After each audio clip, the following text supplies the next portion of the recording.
All right. Week 3 is the effort. That sounds kind of unassuming. But the mindset and the workout. Well, like the effort, like, I like that effort. And but it is an hour of burpees. Yes. Which doesn't usually get like a excited reaction. I think the burpee is something people like to hate. But really, it's such a great movement because there's so much in it. It requires just in one burpee. It's one of those movements. Like you do one rep and you're like, wow, that was one. So it's a beautiful movement, a little more higher skill, I guess, than like walking up a hill or carrying something. So for this particular workout, before we get into a little bit of the background, there might be more scaling. We've had people do no push-up burpees, stump back burpees, hands on a box. If there's an injury involved, there's a lot of scaling that we've added. So for this one, I think no different than the others. Be honest. If it's just that you don't like burpees, that's not the time to scale. That's even more reason to do this one. And again, it's not about getting a number of them.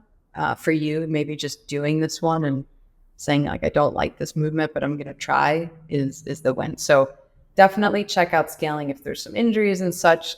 We get it. This is a really challenging movement. But if you can find a version of a burpee that works for you, we really encourage it. So I think this is one of our favorite mindsets, though, that we talk about a lot. And in short, it's kind of about something we call willingness. Yeah. What, Bill, would you define as? How do you define willingness as it relates to this stuff? Saying yes to you. Can you elaborate? That's what it is. Well, okay, so for the will. Mm-hmm. The will to do something. The will to do something. Yeah. Oftentimes you hear people talk about willpower. Right. As a resource to overcome something. Like I have the willpower to not eat chocolate every night or... Do you? No, I do. Okay. Just using the thing. I eat chocolate every night. Yeah. Okay. I don't know that. Right. Yeah, willpower. Saying no to something. Overcoming something. And there's a whole, I don't know when it started. I don't know when it started, but there's the narrative. There's a zeitgeist within the, we'll say, personal development or even addiction and recovery communities. Yeah. That willpower does not exist. It does not exist. It does not exist. Willpower. Right. Like if you are someone that eats chocolate every night, it's not about willpower. It's just don't have the chocolate in your house because there is no willpower. And right. You're just going to like you can't rely on willpower. It's going to be depleted. It doesn't, you can't. Don't count on it. Don't count on willpower. And I just am of the school of thought of that's nonsense. I'm not saying it's the most reliable thing, sure. But to throw it out is to, I think, really show how you view the human spirit and the human, like the power within the human. And so willpower is saying no to something else, saying no to something outside of yourself. Right. Whether that's the chocolate at night, drug of choice, relationship, whatever that might be, saying no to something that is not you. I don't think anybody would argue that that's not a skill or necessary to do, right? Like that's probably... It's necessary to have that. Yeah, it's necessary to have that. So that's willpower. But when you say no to the chocolate, can you be consciously aware of also saying yes to you and who you are and who you're seeking to become? Yeah. The type of skills, attitudes, and behaviors that embody the version of yourself that you are hopefully growing into. Yeah. saying yes to you. That's willingness. Yeah. Are you willing? Are you saying yes? Willingness is about saying yes. Yeah. And when we've worked with people with, let's just say someone who wants to work on their relationship to food and they're looking to eat better or whatever, that's something that I think traditional diet, books, nutrition, whatever, it's this, don't eat these things, have the willpower to not eat these things. And that's fine. That is part of it. But I think that piece that's so powerful in that example, like what you're saying, is it's about who you are. So I have found for myself and for other people we've worked with, it pairing like, okay, those aren't the things I'm going to eat, but also I am someone who cares about my health. I value quality food. I value cooking home cooked meals for my family. Like when you combine them, that's so much more powerful than just having I can't eat McDonald's. Okay, but without the part about who you are and what's important to you, that's kind of not maybe going to hold up as much. So this workout really, I think it's of course we picked a challenging movement because it has to be. Yeah. I mean, you don't need willpower to say no to asparagus. Nobody's walking around saying like, oh, I just can't do it, So it is something that like stepping into willingness is often associated with something that's going to push you. And you have to have that internal, like, okay, I'm going to say yes to myself and say yes to this, to kind of step into it. And I'm going to do something. Mm-hmm.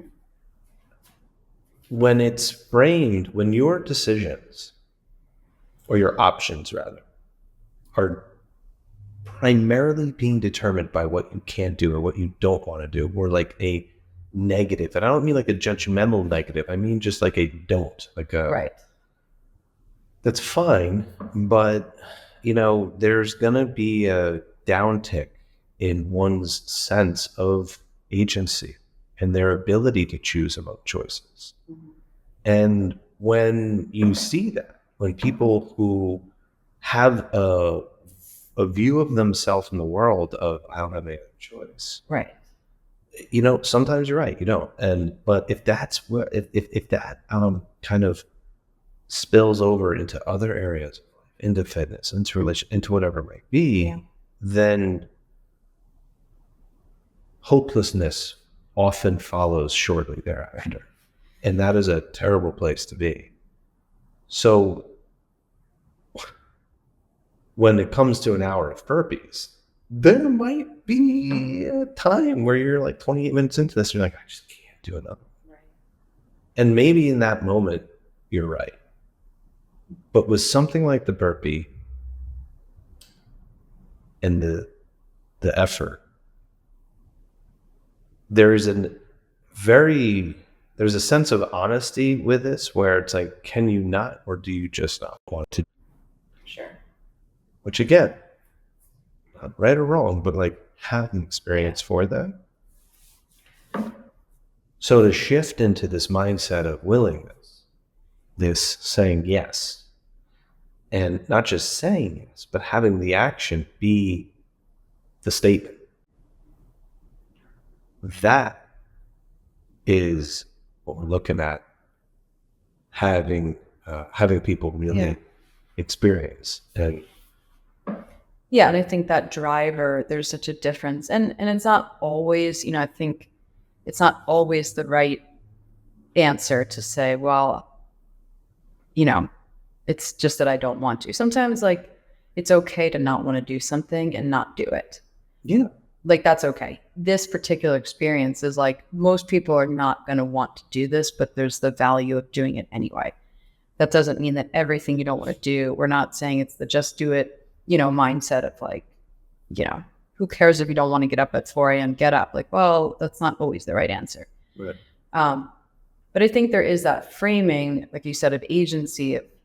If you're going into it with like that willingness of just trying for the hour, and it might be 10 burpees. You might decide to be 1 burpee, whatever. I mean, there's not a number to hit. It's just you're willing to show up and do it versus someone saying, well, you have to. or it's, one of the sort of alternatives to this one is you could do it on a clock. You can do it on an every minute. And that's one way to do it. I would say that could maybe feel like I have to. Now I have to do another 5 burpees. Sure. Clock beat. Yeah, you're right. So trying to just really find your own, maybe you don't even face the clock. I think when we did it, I'm going to be fully honest, I counted every burpee. And I was honest with myself, like, man, I'm just not there yet. Why did you count every burpee though? I was kind of curious. Yeah, I'd never done an hour of burpees. So I was like, and then at the end I was like, wow, that's pretty cool. I did 2,000 burpees. No, I'm just kidding. I don't remember. I don't even remember. That's what's so funny is it's like, who cares? But there's no right or wrong, but just setting up the environment, setting up this workout to work for you, not against you, and try to step into, that mantra of like, yes, being, I think you have like a great phrase, yes is the molecule of effort. Just like, and it's a great, very short, succinct mantra. Yes. Yeah. And how I would do this, I think to each their own, but one of the things that we are really good at with people is creating these experiences. And it's like, okay, well, how would I use this? And it's like, you're probably not going to have to tap into willingness or maybe tap into willpower the first 50 burpees. Sure. Right. But when you're in that place where you're like, just shutting down, that's where you say yes. Right. That's the moment that it's starting. Yeah. And that's not to say you're going to guess your way through rest. Sure. If you literally do not move or do not stop moving for the entire 60 minutes, like you're probably going to set a world record. And again, we want to see that. You and I have done this, and we've done it multiple times, actually. Yeah, we've done it, I think, twice. Yeah. And, we had an idea of what to do, like a structure, but also held it loosely. Yeah. And this was a very special event at the Fitness Freedom when we kicked it off. This is actually what we kicked off the first Fitness Freedom and the Sis-tember, the first gauntlet this year with out at the ranch, and that was super cool. Yeah, it was cool. People really, you can observe kind of the energy, and initially there was like chatting, and to your point, like you don't really need that. You don't need to go that deep initially, and then you see it change if people really needing to kind of settle in and find that within themselves. And it was really amazing to watch. And some people had never done more than, whatever. Like it was cool to see the accomplishment. There's nothing wrong too with feeling like, wow, knowing a number and feeling like accomplished with that. So while we're saying don't make it about the data, if that's a celebration for you that you accomplished something, like definitely own that. Yeah. Prior to, I think the twins had done an hour of burpees prior. Right. But most other people have. And I think they're the only ones. Yeah. Which makes sense. I mean, they're badass. They're phenomenal athletes and do competitions and all. Or I think Mr. Whatever. Prior to that, nobody else had. Most wouldn't. And I think, calling it out in that most people will look at this and say, I can't do that. And it's like, you don't know that. Right. You don't know that. You're assigning certainty to something that is completely unknown. Yeah. And that's a natural function of the mind, of the ego, not to like no ego, like lowercase ego. Yeah. Just how it is an expression of personality. Anyway. One of the reasons why we have an hour of burpees here is because no one would ever actually do that. Right. And it's in an hour of burpees, pretty much for 99.9% of the love is going to exist in the realm of unknown, of uncertainty, of never done it, never thought of doing it. You're not automatically predicting, oh, I know my score, I know my pay, you just don't know. It's like no idea. How many is it going to be? No idea. And going into The unknown is where so much growth happens. You know, everybody talks about their comfort zone, and a different, you know, kind of take on that. Go into the unknown zone. Right. You want to grow? Go into the unknown zone. And yes is your fuel for that. Willingness is your fuel for that. Yeah. That is where a sort of yes is the molecule of effort. And for this, if you've never done it, you're looking at it and you say, I can't do it. I don't believe you. Yeah. I don't believe you. Go ahead and see. Try. Just try. And see you next week.